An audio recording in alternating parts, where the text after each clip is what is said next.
নাটোরে একটি ভিডিও দেখলাম যে অন্ধ মানুষ বাঁশ ধরে লাঠি ধরে কারো সাহায্য না নিয়ে মসজিদে যাচ্ছেন এবং তিনি নাকি আজানও দেন, মসজিদে 5 ওয়াক্ত নামাজও ঠিকমতো পড়েন।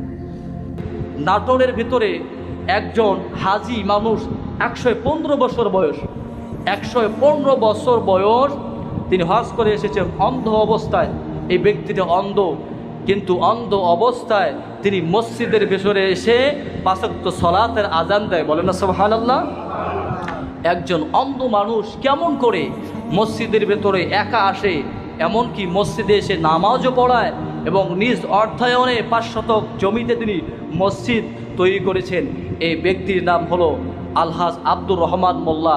115 বছর বয়স, কিন্তু তিনি 5 ওয়াক্ত সালাত জামাতের সহিত আদায় করেন এবং মুয়াজ্জিনি করেন, তিনি আজানটা মিস দেন না। তো এই অন্ধ ব্যক্তি যদি মসজিদের ভিতরে এসে আজান দেয়, নামাজ পড়তে পারে, আপনাকে আমাকে যে আল্লাহ এত সুন্দর দেখার মতন চক্ষু দান করেছেন, সেই চক্ষু দিয়ে দেখার পর যদি মসজিদে না আসি, আল্লাহর কাঠগড়ায় কি জবাব দেব? কথা বলেন ঠিক কিনা? সম্মানিত হাজিরিন, তো আব্দুর রহমান মোল্লাকে জিজ্ঞেস করা হলো, আপনি কত বছর যাবত এই মসজিদের খেদমত করতেছেন? উনি বলল, আমি অন্ধ অবস্থায় যখন হজ করে আসলাম, আসার পর তখন থেকে আমি মসজিদের খেদমত শুরু করেছি এবং এই মসজিদের মুয়াজ্জিন শুরু করেছি।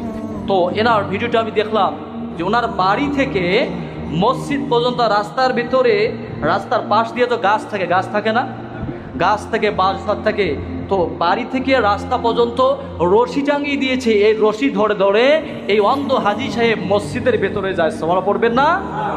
কিন্তু আমি সুস্থ, আমি এখনো অসুস্থ নই। এই যে আমাদের মসজিদের মুয়াজ্জিন সাহেব অসুস্থ হয়ে বর্তমান হাসপাতালে কাতরাচ্ছে, এনার জন্য কি দোয়া করবেন না? এনার কথা থাকার কথা ছিল, আজকে মসজিদের ভেতরে আজান দেওয়ার কথা ছিল, কিন্তু আল্লাহ না করুক, আল্লাহ ওনাকে অসুস্থ বানিয়ে দিয়েছেন। আমরা তার জন্য দোয়া করবো, আল্লাহ যেন সুস্থ অবস্থায় ফিরাই দিয়ে আবার যেন মসজিদের খেদমত করা তৌফিক দান করে, সবাই বলে আমিন।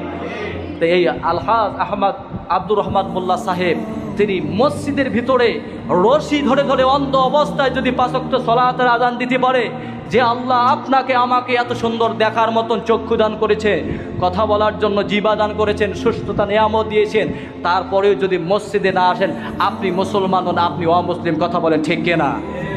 এই লোকটার চারিত্রিকের ভেতরে একজন সাহাবীর চারিত্রিকে গুণাবলী ফুটে উঠেছে। এই সাহাবীর নাম ছিল, অন্ধ সাহাবী, তার নাম ছিল আব্দুল্লাহ উম্মে মাকতুব রাদিয়াল্লাহু তাআলা আনহু। এই সাহাবীটা আল্লাহ রাসূল সাল্লাল্লাহু আলাইহি সাল্লামের কাছে একদিন যে ইজাজত চাইলেন, ইয়া রাসূলুল্লাহ, আমি তো অন্ধ, আমি তো চোখে দেখি না, আজান আমি শুনতে পারি কি, আমি কি এই মসজিদে না আসে আমি কি বাড়িতে সালাতটা আদায় করতে পারবো? এক পর্যায়ে বিশ্বনবী বললেন, ও সাহাবী, তুমি কি আজান শুনতে পাও? তখন আব্দুল্লাহ ইবনে উম্মে মাকতুব রাদিয়াল্লাহু তাআলা আনহু বলেন, ইয়া রাসূলুল্লাহ, অবশ্যই আমি আজান শুনতে পাই।